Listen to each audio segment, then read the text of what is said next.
여러분 잘 지내셨어요? 조변입니다. 오늘 양육비 심화 2교시 하겠습니다.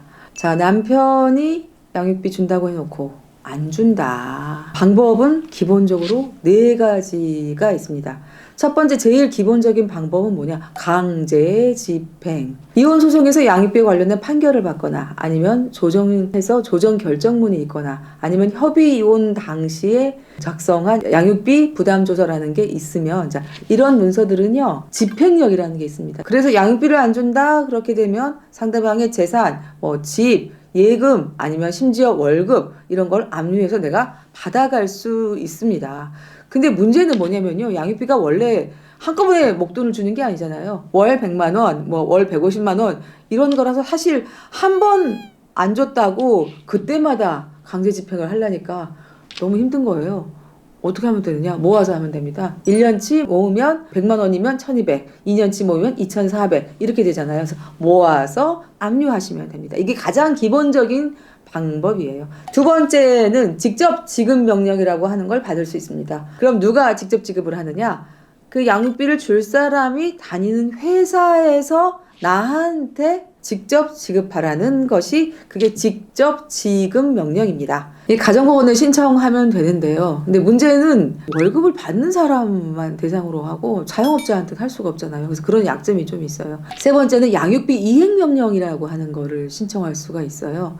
양육비를 안 주고 있으니까 이행하라는 명령을 내려주세요. 그러면 이제 법원에서 신문기를 열어서 양육비 왜 안 줬습니까? 언제까지 줄 겁니까? 정하세요. 이렇게 해서 약간 강제를 하시거든요. 근데 강제를 했는데 안 줬다? 그럼 이제 이행명령이 나옵니다. 이행명령을 냈는데도 안 줄 수 있잖아요. 이런 경우가 문제죠. 그 다음에는 벌칙이 따라와요. 1차로는 과태료 부과. 이건 1000만 원까지 할 수 있다. 그런데 이 양육비를 안 주는 사정이나 이런 걸 볼 때 굉장히 괘씸하다, 심하다 그러면 감치. 근데 문제는 아직까지는 그 감치명령이 이렇게 일반화는 안 돼 있어요. 웬만하면 감치명령 안 나오거든요. 그리고 요즘에는 양육비 안 주는 사람 신상 공개도 할 수가 있습니다. 자, 네 번째 할 수 있는 게 담보 제공 일시금 지급 명령. 이런 거를 신청할 수가 있습니다. 양육비 안 주면 양육비에 대한 담보를 제공하라는 명령을 신청할 수가 있고 그 명령을 받고 또 담보를 제공 안 한다. 그러면 그 다음 단계로 양육비 전부 아니면 일부를 일시금으로 한꺼번에 주라 라고 하는 명령을 신청할 수가 있습니다. 자, 이렇게 4가지 방법이나 있는데 사실은 해보면 쉽지 않습니다. 왜냐하면 그 재산이나 급여가 확실하게 있는 사람들은 대체로 이제 이런 방법들이 먹히는데 그냥 배째라도 있거든요. 나 돈도 없어. 직장도 안 다녀. 자, 이런 사람들은 정말 참 어떻게 하기가 어렵더라고요. 얼마 전에 오셔서 어떤 분이 그런 얘기 물어보셨어요. 인터넷에 보니까 양육비 안 주면 출국 정지되고 운전면허 정지된다는데 근데 그렇게 말씀을 하셨습니다. 이게 뭐냐면 양육비 이행 확보 및 지원에 관한 법률 거기에 있는 내용이에요. 그래서 원칙적으로 할 수는 있는데 양육비 안 주면 바로 되느냐? 그건 아니고 감치명령을 했는데도 양육비를 안 준다. 자, 이럴 경우에 여성가족부 장관이 위원회에 심의 의결을 거쳐서 지방경찰청장이나 아니면 법무부 장관한테 요청을 할 수 있는 그런 내용이거든요.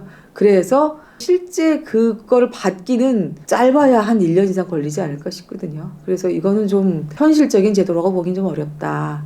그리고 이런 경우가 있잖아요. 아직도 꽤 많습니다. 이혼할 때 양육비에 대해서 안 정한 거예요. 그래서 내가 혼자서 열심히 아이를 키워서 아이가 다 성인이 됐네. 그런데 애가 성인이 되고 보니까 갑자기 억울해요. 자, 이랬을 경우에 내가 옛날에 못 받은 이런 양육비 받을 수 있느냐? 네, 받을 수 있습니다. 자, 이게 이혼 시에 협의되지 않은 과거 양육비 청구의 경우에는 법원이 지금이라도 청구할 수 있다. 이렇게 정하고 있거든요. 단 한꺼번에 준다는 점을 감안해서 금액은 많이 깎아요.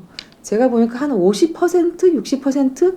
그 정도 금액에서 정하는 것 같아요. 이거는요, 이혼 판결이든 조정 결정이든 아니면 협의혼의 양육비 부담 조서든 뭔가 정했으면은 이렇게 할 수가 없습니다. 양육비에 대해서 얘기하다 보니까 엄청 길어졌네요. 의외로 이슈가 많더라고요. 양육비 종합정리판이다. 그렇게 생각해 주시면 되겠습니다. 여러분 도움이 되시길 바라요. 다음 시간에 또 뵙겠습니다. 안녕!